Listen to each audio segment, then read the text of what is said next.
Hello friends, आज मैं आपको आयुर्वेदिक के पेशे से जिन लोगों को स्टार्टलेट का और एंजाइटी का प्रॉब्लम है।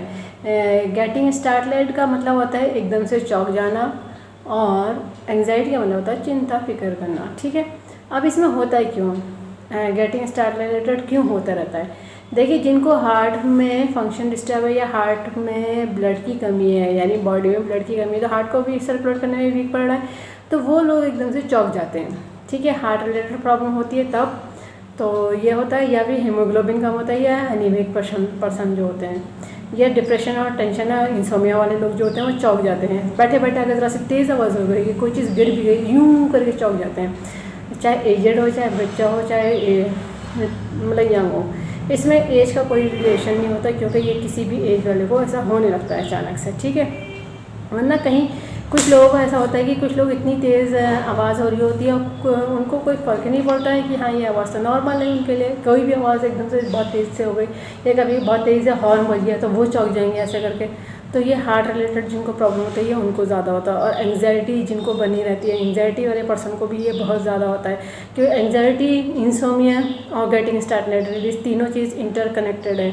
ये उन्हीं लोगों को ज़्यादा होती है जिनका हार्ट में प्रॉब्लम हुई होती है, हार्ट के फंक्शन में डिस्टर्बेंस होती है, हार्ट में वॉल में और या फिर उनकी बॉडी में ब्लड बहुत कम होता है, जिसकी वजह से हार्ट को सर्कुलेट करने में बहुत टाइम लगता है, नहीं सर्कुलेट कर पाता, हार्ट गर्म पड़ जाता है, हार्ट को वीकनेस होने लगती है। तो ये कंडीशन होती है उन लोगों की। ठीक है, इस पर ध्यान दे लीजिए।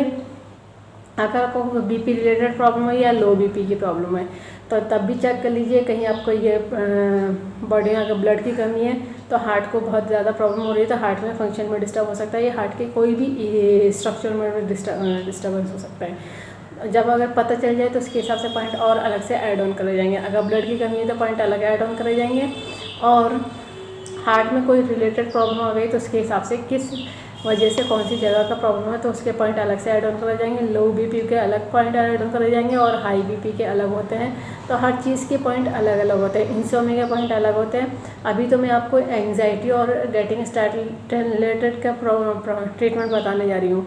इसमें क्या होगा, आप जो पॉइंट लगाएंगे तो जो बार बार आपको चौंकने वाली प्रॉब्लम आ रही है, एकदम से चौंक जा रहे हैं, झटका खा जा रहे हैं, वो ज़रा से भी शॉक महसूस नहीं कर पा रहे हैं, मतलब शॉक को सहन नहीं कर पा रहे हैं, तो वो चीज़ को आपका रिलैक्स हो जाए, क्योंकि एकदम से शॉक हो जाना वो हार्ट फेल होने की तरफ ले जाता है। तो इसलिए इस चीज़ से ध्यान रख लीजिए, क्योंकि अगर हार्ट में इस तरह से प्रॉब्लम आ रही है तो ब्रेन को इफेक्ट कर सकता है, ब्रेन हेमरेज के चांसेस हो सकते हैं। तो ये बात का ध्यान रखिए, क्योंकि हार्ट की वजह से अगर हार्ट वीक होगा, हार्ट ब्लड सही से सर्कुलेट नहीं करेगा तो ब्रेन को ब्लड नहीं पहुँच पाता है, जिसकी वजह से ब्रेन में फिर प्रॉब्लम आने लगती है बाद में। ठीक है, अब देखिए, क्योंकि ये हार्ट ब्लड डेफिशिएंसी कहलाती है, हार्ट में ब्लड की कमी होना।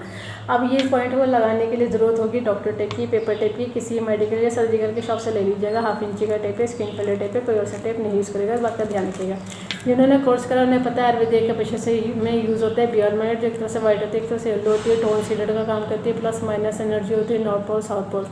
ये बियर मैग्नेट ह्यूमन बॉडी के एक्यूप्रेशर पॉइंट को स्टिमुलेट करने के लिए और बैलेंस करने के लिए बनाई गई है। इसमें पावर उतनी दी गई है जो ह्यूमन बॉडी के एक्यूप्रेशर पॉइंट को स्टिमुलेट कर सके और बैलेंस कर सके। अब जिनके पास मैग्नेट नहीं है तो उनके लिए सॉल्यूशन ये है कि जब तक मैग्नेट नहीं है तो उनके लिए सॉल्यूशन ये है कि हर घर में मिल जाता है मेथी दाना। मेथी दाना फेनुग्रीक सीड्स कहलाता है। ये वही दाने हैं जो तड़के छौके में इस्तेमाल कर रहे थे, जिनका काम होता है प्रेशराइज करना। अगर आप मेथी दाना यूज़ कर रहे हैं तो ध्यान रखिएगा, मेथी दाने को डेली नए सीड्स लगाना होता है। और बियर मैग्नेट आपकी लाइफ टाइम रीयूजेबल होती है। बियर मैग्नेट का काम होता है प्रेशराइज कर, मतलब एडवांस लेवल पे काम करना, और मेथी दाना थोड़ा सा उससे कम होता है।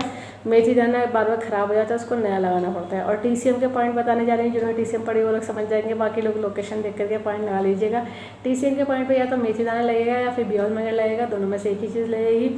और कलर नहीं लगाइएगा, जिनको कलर की नॉलेज है वो लोग लगा सकते हैं, बाकी लोग कलर नहीं लगाइएगा, क्योंकि हर पॉइंट का, हर डिजीज़ और कंडीशन के अकॉर्डिंग अलग अलग कलर होता है। और जो लोग कलर लगाएंगे तो उन्हें ये याद रखिएगा, कलर के ऊपर मैग्नेट या मेथी दाना नहीं लगाइएगा। दो चीज़ एक साथ नहीं यूज़ होती है, एक बार में एक ही चीज़ यूज़ होती है। पॉइंट की लोकेशन समझ लीजिए। ये हमारी इंडेक्स फिंगर है। इंडेक्स फिंगर है, मिड में जो मेरिडियन चलती है वो पेरिकार्डियम की चलती है। तो अपर जॉइंट से थोड़ा सा नीचे मिडिल जॉइंट की तरफ बढ़ेंगे तो बीच में जो पॉइंट आता है पेरिकार्डियम का 6 पॉइंट आता है। इसी इंडेक्स फिंगर में मिडिल फिंगर की तरफ जो मेरिडियन चलती है वो हार्ट की मेरिडियन चलती है। तो अपर जॉइंट पे पॉइंट आता है हार्ट का 7, ठीक है। अब देखिए रिंग फिंगर मिडिल फिंगर से सीधी एक लाइन रिस्ट के मिड तक चलती है, तो ये पॉइंट आ जाता है CV का 14। ये रिस्ट के मिड में जो लास्ट पॉइंट आ जाता है CV का 14, यहाँ से ये टर्न कर जाती है थंब की तरफ, तो पॉइंट आ जाता है CV का 15, ठीक है। ये 14 है और ये 15 है। अब देखिए UB का पॉइंट बीच में रिस्ट में बैक साइड आ जाता है, सेंटर में UB का 17। थोड़ी सी जगह छोड़ते हुए आगे बढ़ेंगे तो पॉइंट आ जाता है UB का 20, 17 और 20। अब इस कंडीशन के अकॉर्डिंग ये सब पॉइंटों को करा जाएगा टोन, ठीक है। टोन करने का तरीका ये रहेगा कि बियॉल मैग्नेट पेपर टेप में से वाइट दिखनी चाहिए और जो स्किन पे टच होनी है वो येलो टच होनी है। तो ये देखिए ये हमने वाइट विजिबल कर दिया है। अब देखिए मैंने इस हाथ में कलर नहीं लगाया है, मार्क नहीं करा है, मैं इस हाथ में आपको मेथी दाने से अप्लाई करके दिखा रही हूँ। जिनके पास मेथी दाने हैं वो लोग मेथी दाने जब लगाएंगे तो मेथी दाने सारे पॉइंटों पे लगा लीजिए, और जिनके पास बियॉल मैग्नेट हो बियॉल मैग्नेट लगा लीजिए। तो ये देखिए मैंने मेथी दाना लगा के दिखा दिया, ये बियॉल मैग्नेट लगा के दिखा दिया। जब मेथी दाना लगाते हैं तो एक एक पॉइंट को 5 बार प्रेसाइज करके छोड़ देते हैं। जब भी टाइम मिलता है तो मेथी दाने वाले को प्रेसाइज करते हैं, बियॉल मैग्नेट का प्रेसाइज नहीं करा जाता। इस बात का ध्यान रखिएगा। 10 से 12 घंटे लगा के रखिएगा, डेली लगाइए जब तक कि आपकी ये प्रॉब्लम सॉल्व ना हो जाए, चौंकने वाली और जो एंग्जाइटी साथ में डिप्रेशन इंसोम्निया। अगर ये प्रॉब्लम जब तक सॉल्व ना हो जाए तब तक तो पॉइंट ज़रूर लगेंगे। और देख लीजिए जो आपकी रूट कॉज पता चल गई तो उसके हिसाब से पॉइंट अलग से पता कर लीजिए कि वो डायग्नोस के बाद वो पॉइंट लगाए जाते हैं कि क्या कंडीशन है, कौन सा रीज़न है, ठीक है। इस वीडियो को ज़्यादा से ज़्यादा शेयर करिए, सब्सक्राइब करिए, लाइक करिए, ताकि लोगों को पता चल जाए आयुर्वेद के पीछे से सभी तरह के डिजीज़ को ट्रीट कर देते हैं, क्योर कर देते हैं, कंट्रोल कर देते हैं, रूट कॉज को ठीक कर देते हैं। फ्यूचर में दवा प्रॉब्लम नहीं आती, बस लाइफ स्टाइल को ठीक रखना होता है। बेल आइकन प्रेस करना ना भूलिएगा। जब भी मैं नया वीडियो अपलोड करूँगी तो आपको लेटेस्ट नोटिफिकेशन मिल जाएगा। लाइक करना ना भूलिएगा। इस वीडियो को अंत तक देखने के लिए thank you very much. See you next time.